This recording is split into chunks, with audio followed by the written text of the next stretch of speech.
Hey guys, welcome back to the channel. Thanks so much for clicking. That means a lot that you guys keep clicking. If you guys keep clicking, I'll keep making. And today, as I'm speaking on Friday, there was just a big leak.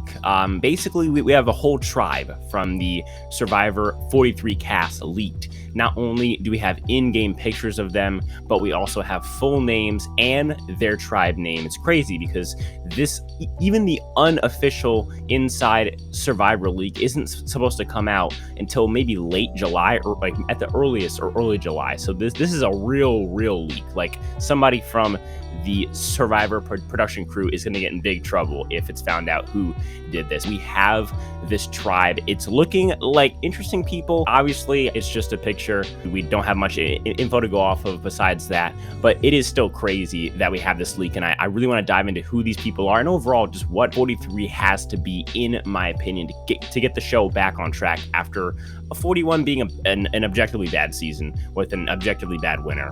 And 42 looking to probably be an average to okay, maybe top 20, maybe, but it's even then it's kind of iffy. And the winner's looking to be either really good or really bad, depending on if Omar or Mike can pull it out. Then that's a really good winner. If people like Romeo or Marianne pull it out, or Lindsay, those are some pretty underwhelming winners, just like last season. But before we get into all that, just do me a solid, like, share, subscribe, do all that good stuff. It's easy, it's free, and it really helps me out. And if that's it, let's get right into the video. So we have this tribe. The tribe name is Vessi, spelled Vesi, and it's looking like we are now confirmed to have 3 tribes of 6. So this is big news, because obviously a big part of the season is if the season will start with 2 tribes of 8, 9, or 10, or if the season will start with 3 tribes of 6. It's always a big deal as to how the season starts. Obviously, we don't know about swaps, but the original tribes that we do know are guaranteed now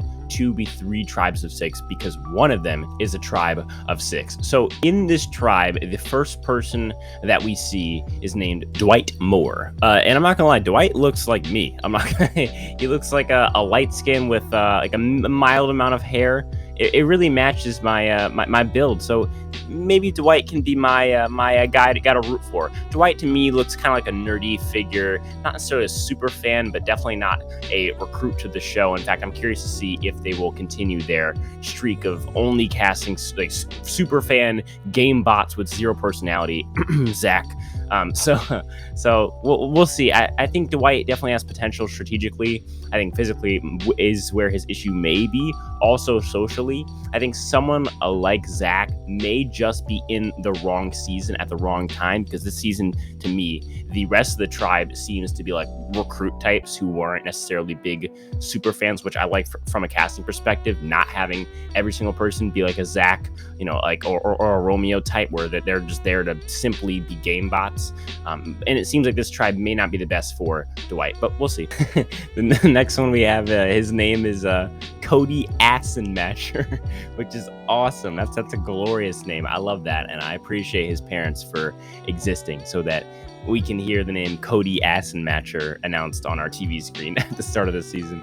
But Cody looks like ripped right out of Australian Survivor. I'm curious to see if he has an accent. I always wondered how accents would affect people in the game. Does it hurt you? Does it help you? Because, you look at someone like for an example, Ty in the game, where he tries to go, to the end and tries to argue, his case. And it's really hard because of this language barrier and the fact that his accent is so strong, and, he doesn't have the best dialect. But then you look at someone like Ace, who is able to kind of get away with his aggressive gameplay because he has like that Bond villain accent. So it can work either way. This is actually the guy that made me think that this was fake at first, because he looks so Australian from the photo, with his little ponytail and his pearly whites and the weird necklace. It seems like to me that he was ripped right off of an Australian Survivor episode, and they just claimed that this was the 43 cast. But when I did some more digging, I realized that this was in fact a valid leak. And so it's very interesting. I'm curious to see how this guy will play. I think I could definitely see him getting to the merge and getting booted out at the start. But then again, in this new era, we're seeing women go out at the start of the merge, because usually at the merge, there's tons of women there and small amounts of men, making the women kind of go after each other. But we'll see. The next person I had, continuing with interesting names, her name is Nyekah Ajuri. I don't know. It's very hard to pronounce. I'm sure I butchered it completely. She seems like a older lady, not necessarily like elderly, but definitely not like as young as Marianne is, even though I think her personality may be very similar to Marianne.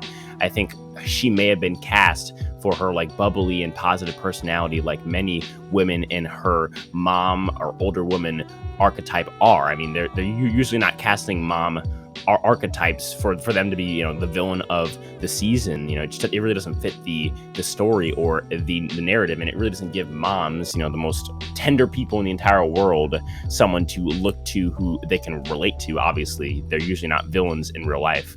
But I think Nyekah, and again, I'm going to continue to butcher her name, has a chance in the game. I think she'll probably have some moral issues trying to not lie to people, and that'll get her into some trouble. I could see her being a lot like a Jenny, where she's just the victim of people playing the game much harder than her, and she kind of gets sniped out of the game in the pre-merge, but we'll see. Then we have Justine Brennan. I can't really tell what she's doing or what she's got going on. She seems like a bubbly personality.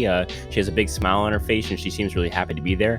I could totally see her being the person who's super surprisingly strategical, maybe being put in the next Parvati role that always goes out in the pre-merge. I could totally see that happening. Again, I don't want to speculate on things that are just ridiculous, like me trying to predict Justine, because I feel like she doesn't really have much revealed about her. Like, her archetype is so bland now because of all of the Parvati 2.0s getting voted out early, and them therefore not casting hot girls anymore, or not necessarily a bunch of them. And so we'll see. I don't know. It's interesting. This cast is looking a little bit different than this first new era. I think they're definitely learning what people like from this new era and the casting choices that people just simply don't. And the next person that we have is Noelle Lambert. Interesting person. It's looking like she's going to be an outcast. I don't know. This is really, maybe this is a weird take by me. You know, it's too early to decide. Obviously, I haven't even heard her voice yet. But the way she's looking, it looks to me like she's maybe the more odd person, maybe a more nerdy person. And those people tend to do worse on Survivor. Obviously, the ones that go far do really, really well, i.e. Cochran, Christian, etc., etc. But the ones that don't, like, for an example, Zach, for an example, Jason in IOI, for an example, Jacob from Ghost Island, it goes on. And these are just in this recent era of Survivor. I think it's very common for these nerdy people to go out early, and I think there is no exception when it comes to these nerdy girls. I will say the nerdy girls probably have it easier because the nerdy guys end up flaming out, whereas the nerdy girls just go to the end as goats. You know, I feel like those are the people that people just dislike, and they're pretty socially unaware, but we'll see. What do you think? Obviously, these are just grainy pictures that we think are true. But if they are, and if these pictures are good representations of these people's personality, what do you think about these 6 people? And what do you think about the idea that we might have 3 tribes of 6 again? Let me know in the comments. As always, none of this happens without you guys. Without you guys, I'm just a weird guy spinning a weird microphone. So as always, thank you. And if that's it, I'll talk to you guys in the next one. Peace.